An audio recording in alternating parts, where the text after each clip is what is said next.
इसका मतलब ये है कि इसका हिंदू मुसलमान सिख ईसाई से कोई मतलब नहीं है। वक्फ कोई भी कर सकता है। इस देश में भी वक्फ उसी तरह के हुए हैं। कांग्रेस ने केवल मुस्लिम वोट बैंक की पॉलिटिक्स और अलग पाकिस्तान बनाने के चक्कर में वक्फ में संशोधन करके मुसलमानों को बरगलाने का प्रयास किया। इस तरह का मैंने कभी लाइफ में देखा ही नहीं कि इस तरह क्या भाई पार्लियामेंट होता है। देखिए, हम इतिहास तो बदल नहीं सकते। 1911 में जिन्ना साहब ये मुसलमान वक्फ एक्ट लेकर आए और 1954 तक ये जिन्ना एक्ट के तौर पर ही जाना जाता रहा। इस देश में मुसलमानों के नाम पर अलग कानून, हिंदुओं के नाम पर अलग कानून, उसने जो है भारत का बंटवारा कर दिया, पाकिस्तान बन गया।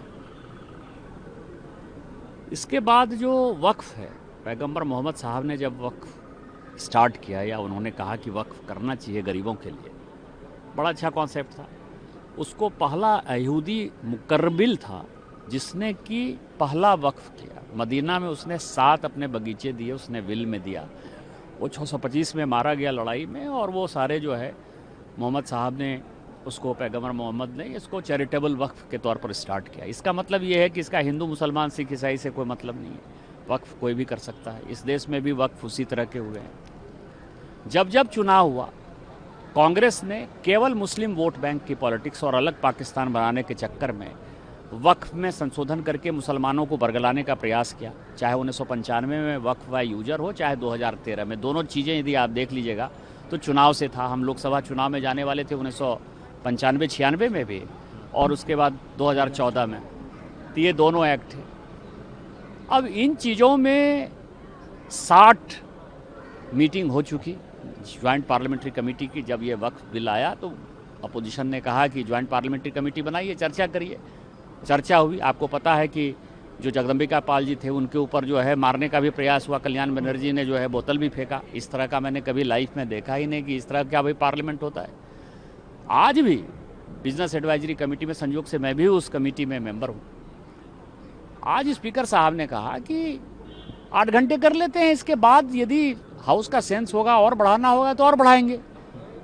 समय के लिए कहीं भी कोई परेशानी नहीं थी। ये मन बना कर आए थे कि इनको जो है केवल मुसलमानों को मैसेज देना है, मुसलमानों को वोट बैंक समझना है, मुसलमानों को मैसेज देना है।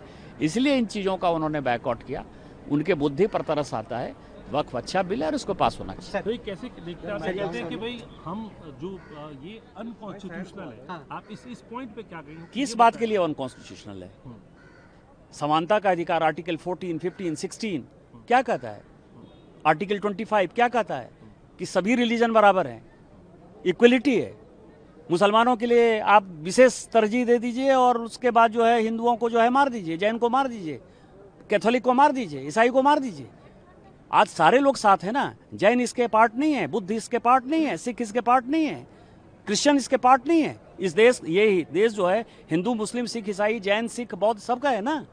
सभी एक साथ है। केवल कुछ लोग जो वक्फ के नाम पर राजनीति करते हैं, जो मुसलमान बड़े लोग हैं, जो पॉलिटिशियन हैं, उन्होंने वक्फ की संपत्ति पर कब्जा कर लिया है।